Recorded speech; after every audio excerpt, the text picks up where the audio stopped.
I'm really excited today to be chatting to the lovely Fiona Ross. Fiona is one of many certified women's coach and trainer, and she has a fabulous coaching business specializing in working with men. I know that sounds crazy, but when you learn as much as you do about women through the programs, and then you realize just how much an appreciation of the difference between masculine and feminine can bring to our lives, being able to take that wisdom to the men in the community has captured the curiosity and the passion of Fiona, and that's what she's up to these days. So Fiona, thank you so much for chatting with us today. It's so great to have you. Very, very welcome.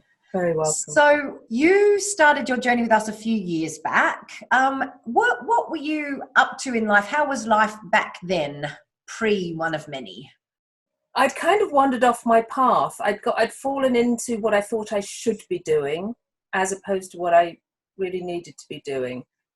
And I think I was battling life. It was a constant kind of superwoman battle, really. And it took me a really long time to recognise that's what it was. So I came along to the One Woman Conference in 2017. Wow. So yeah, 3 years now as we're filming today. That's incredible. Yeah. So an off-path superwoman. So how did that journey unfold for you? What were some of the first things you noticed as you stepped, back onto your path through the One of Many tools?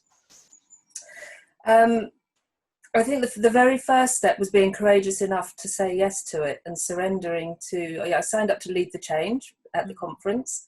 And it was a moment of sorceress, actually, because I never carry a credit card. I have one, it's in a box. I don't use it unless I need to use it. And it came to signing up at the desk and everything, and I was like, oh, if I had got enough money in my account to pay the deposit, and I opened my purse, and my credit card was in my purse. It was like, what's that doing? What is that doing in there? Oh, well, must be a sign. So I signed up with the faith that the money would come. I didn't have the money. The money wasn't there when I started it.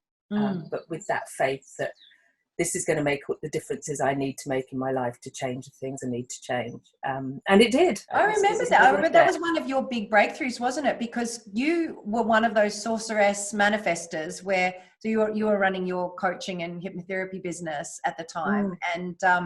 And I remember in that first year, you were just attracting loads more clients than you'd ever attracted before, right? Yeah. It changed. And it wasn't that I did anything specifically different. It wasn't like I suddenly got a new marketing strategy or anything that I could really say, oh, it was because of that. It was just the change in me that changed the attraction, I suppose. People started to find me. And what have you noticed? What were some of the moments over? Because I know, you did your first year on Lead the Change. Then you went on to Lead the Change Mastery, where you stepped up to another level again in your leadership. What have been some of those kind of turning point moments for you over that period of time that you've been working with the tools?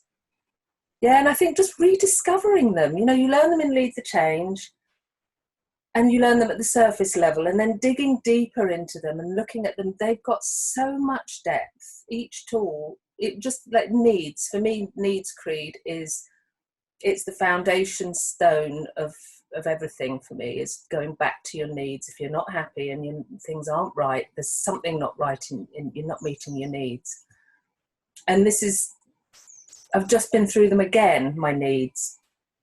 And it just gets deeper and deeper of what that really means and how stabilizing that is. It's so true. It's so true. And I know that that's one of the things that that's unveiled itself for you in this kind of crisis moment is, while a lot of people have had to or chosen to, go out in a big way and pivot and do whatever, for you had quite a different calling surface up, right? How have you responded to the situation that we're facing currently? It was strange. The first week, I was actually quite excited by it all. It was like, I felt like I was going to jump in with this, save the world kind of thing, because I've got this amazing toolkit and I have so much to give to people. And then I kind of lost, on the second week, I suddenly went into this space of, I don't even know what's right anymore. I don't know what to offer. I was completely discombobulated by it all. And found myself actually very emotional, which, as you know, is not my it's not my strength, being over emotional. But I found it. I think it was the grief thing. I don't quite know to this day what it really was. And I was rushing around a little bit superwoman, actually. I was trying to fix everyone in my family and getting all sorted. I live with my mum, who's 90, nearly 91, and I'm spraying everything down and getting the shopping delivered to the back of the house, and just I'm gonna do this. Waking my lazy son, who's 18 and doesn't wake up till sometime in the afternoon, trying to get him out of bed, and you've got to get up and do, and then it was, I don't have to do any of this, and actually I can't do any of this. And I took a big step back, a really, really big step back. And I shelved thoughts of my business, thoughts of work. I had one day where I had some clients booked in, which I still honoured, but I just took like 10 days off leading up to and over Easter. And I went into looking at my needs, journaled deeply into values. I did a lot of meditation, went back through a lot of the subjects we covered in Mastery, found some dark corners. There were some dark spaces in there, and some realizations about judgment, not just judgment of others. I think we all do that. But really the judgments I make of myself, gosh, I'm hard on myself sometimes. And just really delved deeply. I'm so used to giving the tools to other people and doing it for others, that to actually give that gift to me, to sit back down and do them myself, not have somebody facilitate them, but really do them for myself, has been brilliant. What I'm hearing in what you're saying is that we're going to all need to do this kind of work, really. Those of us who feel at the core of our being the call to change, the call to make the paradigm shift. I think you're right. This moment could be our paradigm shift moment. The world has stopped. You know the lovely story about the golden Buddha in Bangkok that's covered in clay, and inside is the golden Buddha.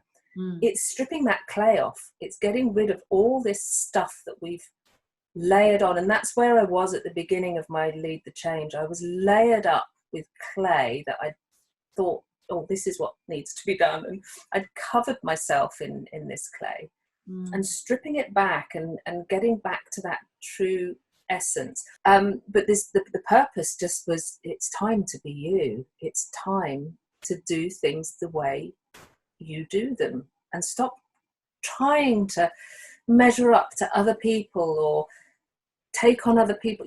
Just be yourself and guide yourself by your own compass and your own light was really what came up.